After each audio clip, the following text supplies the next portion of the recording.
নমস্কার বন্ধুরা, ডলি রন্ধনশালায় সবাইকে স্বাগত। আজকে তোমাদের সাথে শেয়ার করব সম্পূর্ণ ঘরোয়া পদ্ধতিতে খাসির মাংসের পাতলা ঝোলের রেসিপি।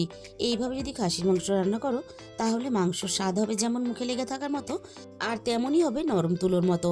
আমি এখানে আমার প্রয়োজন মতো মাংস নিয়ে নিয়েছি। এবার তাহলে চলো রান্নাটা আমি কিভাবে করেছি সেটা দেখে নেওয়া যাক। আর বাঙালি বাড়ির খাসির মাংস মানেই কিন্তু সর্ষের তেলে রান্না, তাই আজকে আমি পুরো রান্নাটাই কিন্তু সর্ষের তেলে করব। আর এই রান্নার জন্য যতটা তেলের প্রয়োজন সবটুকু তেল কিন্তু আমি একসাথেই দিয়ে দিয়েছি। আর বাঙালি বাড়ির খাসির মাংস মানে শুধু যে সর্ষের তেল তা না, খাসির মাংস রান্না হবে আর তাতে আলু দেওয়া হবে না, এটা তো আমরা ভাবতেই পারি না। তাই আমি এই রান্নার জন্য আগে থেকে বেশ কয়েকটা আলু কেটে লবণ আর হলুদ দিয়ে মাখিয়ে নিয়েছিলাম। বেশ কিছুক্ষণ সময় নিয়ে খুব ভালোভাবে দেখো লালচে করে ভেজে নিয়েছি। মিনিট ৫-৬ মতো আমি নাড়াচাড়া করে আলুগুলোকে ভেজে নিলাম। এবার আমি সমস্ত ভাজা আলুগুলোকে কড়াই থেকে নামিয়ে নেব। আর এই রান্নার জন্য আমার যতটা আলুর প্রয়োজন ততটাই কিন্তু আমি রান্নাতে ব্যবহার করেছি। তোমরা যখন রান্নাটা করবে তোমাদের প্রয়োজন মতো আলুর পরিমাণটা বাড়িয়ে বা কমিয়ে নিতে পারো। ভাজা আলুগুলো কড়াই থেকে নামিয়ে নেওয়ার পরে আমি ওই একই তেলের মধ্যে ফোড়নে দিয়ে দিলাম অল্প একটু গোটা জিরে। আর আমি দিয়ে দিলাম ফোড়নে 2টো তেজপাতা কুচি। এবার আমি ফোড়নটা নাড়াচাড়া করে মিনিট খানেকের মতো ভেজে নেব। আর খাসির মাংস একটু পাতলা ঝোল রেখে রান্না করলে রান্নাটা খেতে বেশি ভালো লাগে। আর আমি এই রান্নাটা যেহেতু একটু পাতলা ঝোল রেখে রান্না করব, তার জন্য আমি রান্নাতে পেঁয়াজের পরিমাণটা আমি কম ব্যবহার করেছি। রান্নাতে আমি মাঝারি সাইজের 2টো পেঁয়াজ ব্যবহার করলাম। এবার আমি পেঁয়াজটাকে নাড়াচাড়া করে বেশ ভালোভাবে একটু লালচে করে নরম করে ভেজে নেব। মিনিট 3-4 মতো আমি পেঁয়াজটা নাড়াচাড়া করে একটু হালকা লালচে করে ভেজে নিলাম। পেঁয়াজের গায়ে দেখো একটা সুন্দর ভাজার কালার চলে এসেছে। এবার আমি পেঁয়াজের সাথেই মাংসটাকে দিয়ে দিলাম। মাংস খুব ভালোভাবে বেছে ধুয়ে নেওয়ার পরে মাংসর মধ্যে কিন্তু একটা জলভাব থাকে, তাই মাংসটা পেঁয়াজের সাথে প্রথমে যদি এইভাবে একটু হালকা নাড়াচাড়া করে কষিয়ে নেওয়া হয় তাহলে সেই জলভাবটা থাকবে না। এর জন্য মাংসটাও কিন্তু খুব সুন্দরভাবে তাড়াতাড়ি সিদ্ধ হয়ে যাবে। 6-7 মিনিটের মতো আমি মাংস আর পেঁয়াজ একসাথে নাড়াচাড়া করে ভালোভাবে একটু কষিয়ে নিলাম।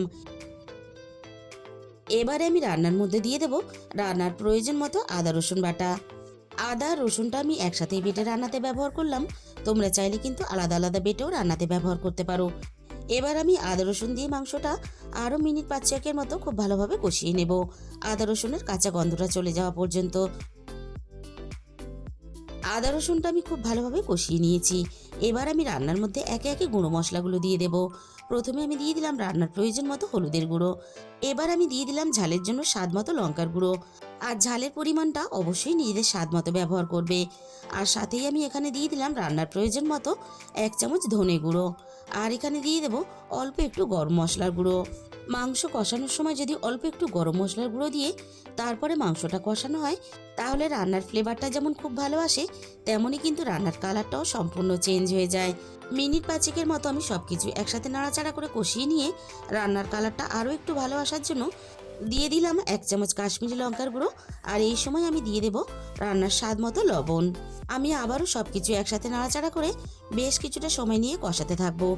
আর খাসির মাংস যত ভালোভাবে সময় নিয়ে কষাবে রান্নার স্বাদ যেমন ভালো হবে, তেমনই কিন্তু মাংসটাও খুব তাড়াতাড়ি সিদ্ধ হয়ে যাবে।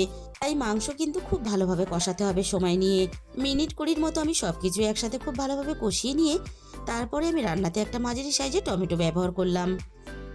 আর মাংস কিন্তু এভাবে নাড়াচাড়া করে অনবরত কষাতে হবে।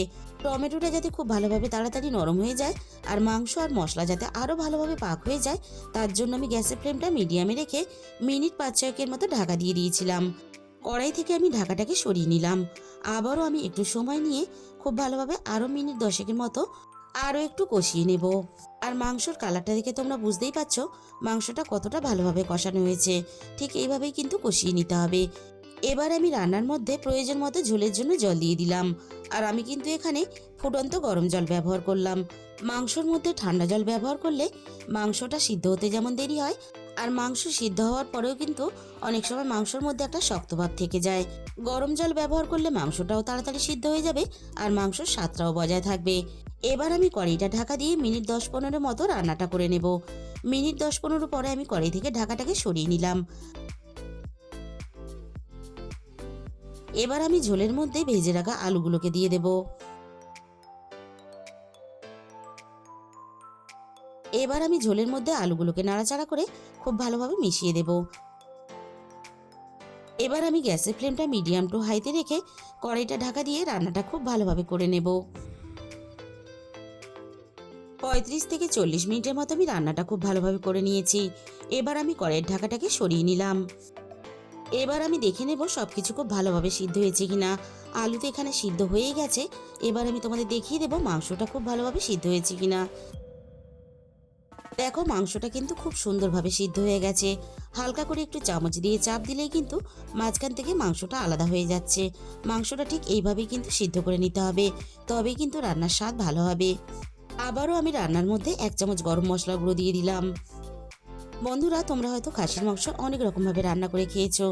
আজকে আমি যেভাবে রান্নাটা করেছি শেষ পর্যন্ত দেখার পরে তোমাদের যদি ভালো লেগে থাকে তাহলে একটা ভিডিওতে লাইক, শেয়ার আর কমেন্ট করে দিও।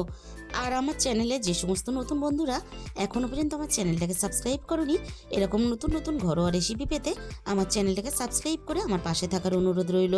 আর তার সাথে সাথে পাশে থাকা বেল আইকনটা ক্লিক করে অল করে দিও, তাহলে আমি যখনই কোনো নতুন রেসিপি আপলোড করব সবার আগে তোমার কাছে পৌঁছে যাবে। আজকে তাহলে এই পর্যন্ত।